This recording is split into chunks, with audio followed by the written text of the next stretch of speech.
My ex-wife claimed I abandoned our son. For 18 years I was the villain in every story she told. Then he turned 18 and knocked on my door. She said you were dead, he whispered. I showed him the 216 letters she returned, unopened. He looked exactly like I did at 18. Same dark hair, same nervous way of shifting his weight from foot to foot, same hands, long fingers, squared-off nails, the kind of hands my father had too. He stood on my porch with a backpack over one shoulder and eyes that held 18 years of questions I'd been waiting to answer. I'm Ethan, he said. I think you're my father. My throat closed up. 18 years of hoping for this moment, and now that it was here, I couldn't form words. Just stood there in the doorway of the house I'd never left, the house I'd kept specifically so he could find me, staring at the son I'd been told I'd never see again. I finally managed. I'm David. Please, come in. He followed me inside, looking around at everything. The photos on the walls, the furniture, the life I'd built in his absence, like he was trying to memorize it, like he was afraid it might disappear. We sat at the kitchen table, the same table where I'd written 216 letters to a boy who never received them. Neither of us knew where to start. She told me you were dead, he finally whispered. Car accident when I was 2 months old. She said you never even got to hold me. The room tilted. She told you I was dead? My whole life. There's a gravestone and everything. His voice cracked. We visited it every year on Father's Day. She'd put flowers there and cry and tell me stories about you, how you were funny, how you loved music, how you would have been a great dad if you just had the chance. I couldn't breathe. I talked to you, he continued, tears starting to fall.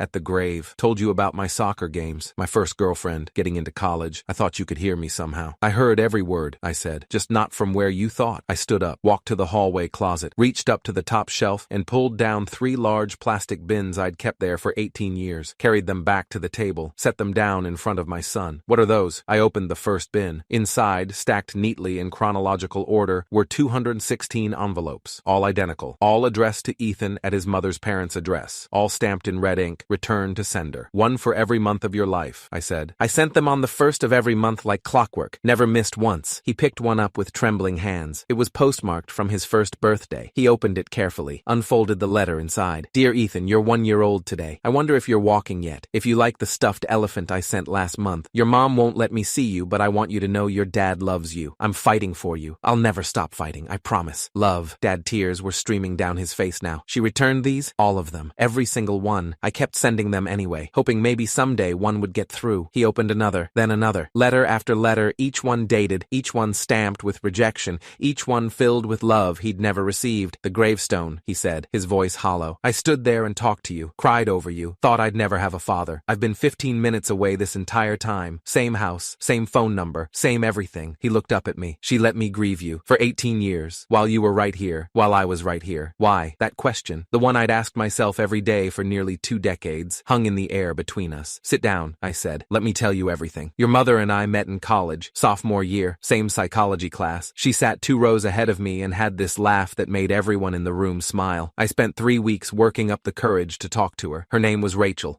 Morrison, 20 years old, psychology major, daughter of a prominent family in a suburb north of the city. Her parents owned a chain of car dealerships, Morrison Automotive. You might have seen the commercials, money, connections, the kind of family that never heard the word no. We dated for 2 years, got engaged senior year, married 6 months after graduation at a country club her parents paid for in front of 300 guests I'd never met. The red flags were there from the beginning. I just didn't want to see them. Rachel needed to control everything, where we lived, what we ate, who our friends were, what I wore to her family's events. She'd get upset if I made plans without consulting her first, even small things like grabbing coffee with an old roommate. I told myself it was just how she showed love, that she cared so much she wanted to be involved in everything, that I was lucky to have someone so invested in our life together. Her parents reinforced it. Harold and Vivian Morrison. They treated me like an employee, tolerated, occasionally useful, never quite good enough. When Rachel and I disagreed about something, they always took her side, always reminded me how fortunate I was to have married into their family. But I loved her, or I thought I did. I wanted to make it work. Then you were born, March 14th, 2006, 7:23 a.m., St. Anthony's Hospital, 7 pounds, 4 ounces, perfect. I held you for the first time and something shifted in my chest, like a door opening to a room I didn't know existed. I looked at your face, your tiny fingers, your dark hair, your eyes squinting against the light, and I knew I would do anything to protect you, anything. For 2 months, I was a father. Changed diapers, walked you around the house at 3 a.m. when you couldn't sleep, sang off-key lullabies that made Rachel roll her eyes, memorized every sound you made, every expression, every milestone. Then Rachel told me she wanted a divorce. This isn't working, she said. You were asleep in the next room. 2 months and 3 days old. I don't love you anymore. Maybe I never did. I was devastated, but I understood. Marriages end. People change. I was willing to work out custody like adults, to co-parent, to put you first no matter what happened between us. Rachel had other plans. The divorce papers arrived 3 days later. I read them in my lawyer's office. Patricia Okonkwo, family law specialist, 14 years of practice. She'd come highly recommended by a co-worker who'd been through something similar. She's requesting full custody, Patricia said, flipping through the documents. Supervised visitation only, every other weekend. Supervised? Why? She's claiming you're emotionally unstable, that you've shown signs of erratic behavior. That's insane. There's more. Patricia's face was grim. She's also claiming you were verbally abusive during the marriage, that she's afraid of you. I couldn't believe what I was hearing. I've never raised my voice at her, never threatened her, never done anything remotely. I believe you, David, but these allegations are serious. We'll need to build a defense. I spent the next 3 months gathering evidence, character witnesses, colleagues who could testify to my stability, records showing I'd been the primary caregiver during Rachel's postpartum depression, something she conveniently failed to mention in her filing. We went to court. Judge Robert Nakamura, family court, 17 years on the bench. He reviewed both sides, heard testimony, examined the evidence. His ruling: joint custody, shared parenting time, no supervised visitation required. There is no evidence to support Mrs. Morrison's claims of abuse or instability, he said. Both parents shall have equal rights to the child. I won. For exactly 6 weeks. Rachel didn't accept the ruling. She appealed. Her parents' money bought the best attorneys, Morrison and Associates, ironically, a firm with no relation to her family, but the perfect name to intimidate. They filed motion after motion, dragging out proceedings, making everything as expensive and exhausting as possible. While the appeal was pending, Rachel disappeared, just vanished, took you and left in the middle of the night. Forwarding address: none. New phone number: unknown. I woke up one morning, drove to her apartment for my scheduled custody time, and found it empty. I called the police. Detective Marcus Washington, Missing Persons Unit, 12 years on the force. He took my report, but his hands were tied. This is a civil matter, Mr. Hayes. The mother took her own child. There's no crime unless you have a custody order giving you exclusive rights. I have a custody order, joint custody. She's not allowed to just. Joint custody means shared rights. She has as much right to take the child as you do. He paused. I'm sorry. I know this isn't what you want to hear, but until she violates a specific court order, there's nothing criminal here. I hired a private investigator, Richard Bellow, former FBI, 20 years of tracking people who didn't want to be found. He found her 3 months later, living with her parents in a suburb 40 miles away. New last name. She'd gone back to Morrison. I filed an emergency motion, contempt of court, custodial interference. We went back before Judge Nakamura. Rachel's attorneys argued she'd moved for safety reasons, that she'd felt threatened, that the joint custody arrangement was putting her mental health at risk. The judge didn't buy it. Mrs. Morrison, he said, you violated a court order. You removed the child from the jurisdiction without notice or consent. I am ordering immediate compliance with the original custody arrangement, plus make-up time for Mr. Hayes. Rachel nodded, looked contrite, said all the right things. 3 weeks later, she disappeared again. This pattern repeated 7 times over 4 years, 7 different addresses, 7 different court filings. 7 times I tracked her down, went through the legal process, won,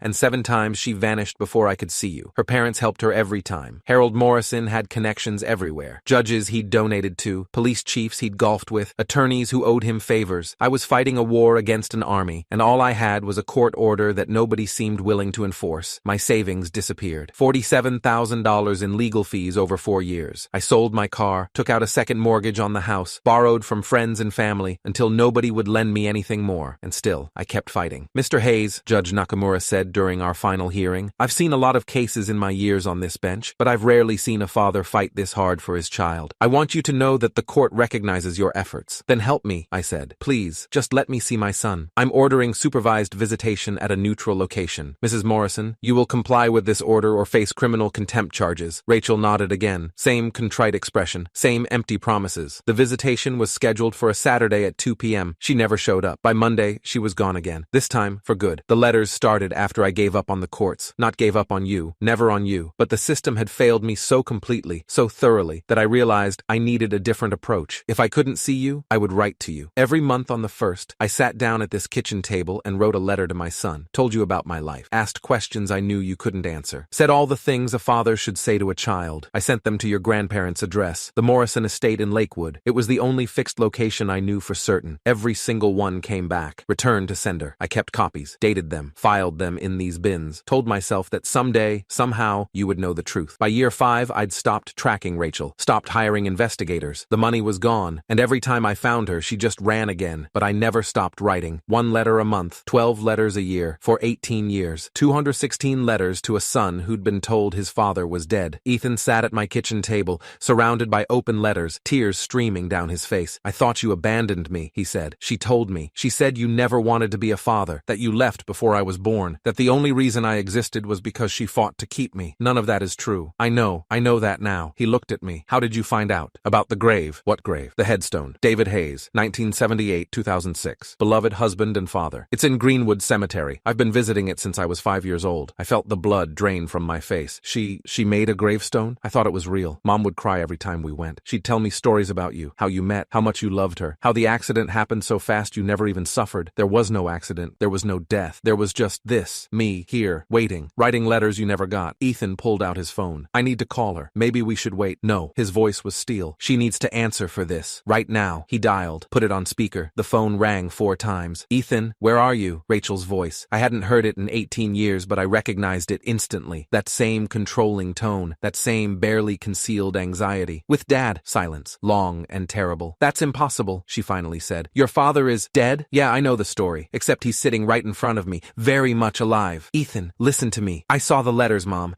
216 of them. All returned, all unopened." His voice shook with rage. "You told me he was dead. You made me visit a fake grave. You let me mourn someone who was alive. I was protecting you. From what? From having a father who wanted me? Who wrote to me every single month for 18 years. He was dangerous. Stop lying," he was shouting now. "He has court documents, police reports, custody orders you violated over and over again. He has proof he was trying to find me. What do you have? A fake gravestone and 18 years of lies?" Rachel started crying, making excuses, something about how she'd done it for him, how his father wasn't who he thought, how there were things he didn't understand. But Ethan wasn't listening anymore. "I'm not coming home," he said quietly. "I'm staying with my dad, my actual living, breathing dad who never stopped trying to reach me. Ethan, please." "Goodbye, Mom." He hung up. Then he looked at me, tears streaming down his face, and said the words I'd waited 18 years to hear. "Can I stay here tonight? I don't want to be alone." "You can stay as long as you want." I reached across the table and took his hand. "This is your home. It's always been your home." The next few weeks were a whirlwind. Ethan moved in. We had 18 years of catching up to do. 18 years of milestones I'd missed, stories I'd never heard, inside jokes I didn't understand. We talked for hours every night, filling in the gaps, learning each other. But there was also the matter of Rachel. "I want her to face consequences," Ethan said one evening. "What she did wasn't just wrong, it was criminal. I'd thought about this for 18 years, fantasized about it during the darkest times. But now that the moment was here, I wasn't sure. The statute of limitations on most of what she did has probably expired," I said. "And prosecuting your mother, she stole my childhood, our relationship. She made me believe my father was dead." His jaw tightened. "That's not something I can just forgive." We consulted with an attorney, Marcus Oyalaran, criminal law specialist, 23 years of practice. He'd handled parental alienation cases before, though never one quite this extreme. "What Rachel did falls under several potential charges," he explained. "Custodial interference, filing false documents, depending on how she created that gravestone, perjury if she lied in court proceedings, and potentially fraud if she collected any benefits based on a false claim of widowhood." "Did she?" I asked. "Your ex-wife filed for Social Security survivor benefits on Ethan's behalf in 2007. She's been collecting $1,847 per month for 18 years, claiming you died and left no other income." My mouth fell open. That's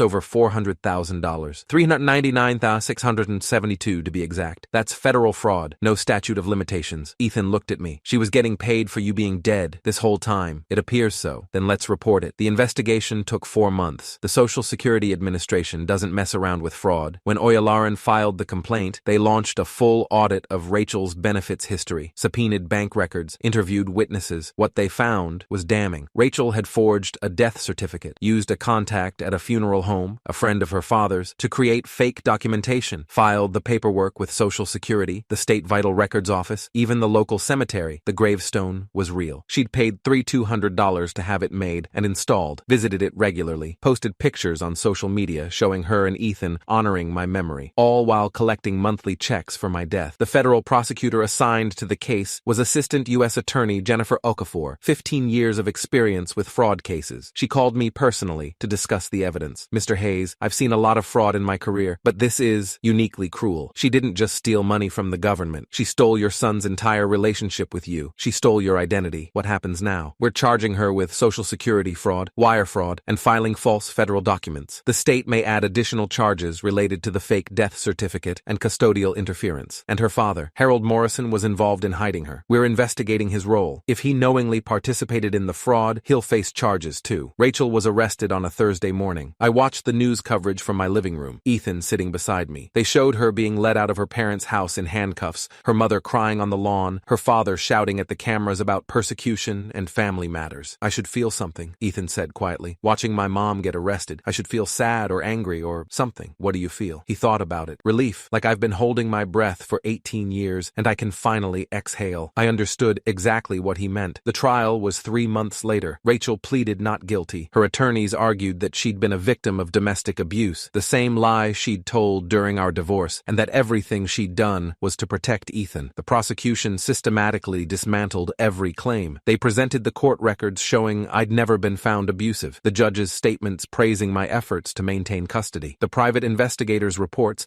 documenting how Rachel had fled repeatedly to avoid court orders. They showed the letters, all 216 of them, each one stamped "Return to Sender" in Rachel's own handwriting. They played recordings of her Social Security applications where she'd claimed I died in a car accident and left no assets, and they called me to testify. Mr. Hayes, the prosecutor asked, can you describe the impact of Rachel Morrison's actions on your life? I looked at the jury. 12 strangers who would decide my ex-wife's fate. For 18 years, I said, I woke up every morning thinking about my son, wondering if he was okay, if he was happy, if he ever thought about me. I paused, collected myself. I missed his first words, his first steps, his first day of school, every birthday, every holiday, every milestone that makes childhood precious. She stole all of that from both of us. And the letters? Every month I sat down and wrote to him, told him I loved him, that I was thinking about him, that I'd never stop fighting to see him. My voice cracked. And every month she sent them back unopened. Let him believe I was dead. Let him grieve over an empty grave while I was alive and desperate to know him. No further questions. The defense tried to paint me as obsessive, unstable, a man who couldn't let go. But the evidence spoke for itself. Guilty on all counts. Rachel was sentenced to 7 years in federal prison. Her father, Harold Morrison, was charged as an accomplice. He pleaded guilty to avoid trial and received 3 years. The Social Security Administration demanded repayment of $399,672 plus interest and penalties. The Morrison family, once the pride of their community, was ruined. Their car dealerships went into receivership. Their reputation was destroyed. Their name became synonymous with cruelty and fraud. Justice. 18 years late, but justice nonetheless. It's been 2 years since Ethan knocked on my door. He's 20 now. Sophomore at State, studying business. He comes home on weekends when he can, calls me 3 times a week, sends me memes I don't understand but pretend to find funny. We're still learning each other, still filling in the gaps. There are moments when I look at him and see the baby I held for 2 months, then the toddler I missed, then the child I never knew, then the teenager who grieved me, then the man he's becoming. It's overwhelming sometimes, the joy and the grief all mixed together, but we're healing together. Rachel sent me a letter from prison last month, first contact in over 2 years. I almost threw it away unopened, give her a taste of her own medicine, but Ethan asked me to read it. David, I know you have no reason to believe anything I say, but I need you to know I'm sorry. I told myself for years that I was protecting Ethan, that you were dangerous, that he was better off without you, that everything I did was for his good. I was lying, to him, to you, to myself. The truth is, I was angry. Angry that you weren't who I wanted you to be. Angry that the divorce didn't go my way. Angry that you wouldn't just disappear. So I made you disappear, and I convinced myself it was justified. It wasn't. Nothing justifies what I did. I stole your son's childhood. I stole your chance to be a father. I stole 18 years that can never be replaced. I don't expect forgiveness. I don't deserve it. But I needed you to know that I finally understand the magnitude of what I did. I'm sorry for everything. Rachel, I read it twice. Then I handed it to Ethan. What do you think? I asked. He read it, set it down, thought for a long moment. I think she means it, he finally said. But I also think it took prison for her to get there. And that tells me something about who she really is. Are you going to respond? Maybe. Someday, when I'm ready. He looked at me. What about you? I thought about 18 years of silence, of letters returned, of a gravestone with my name on it. I thought about the father I'd wanted to be and the father I'd been forced to become. I thought about all the things I could say, the anger, the grief, the questions that would never have satisfying answers. No, I said finally. I said everything I needed to say. 216 times. She just never listened. Ethan nodded. Then that's her loss. It always was.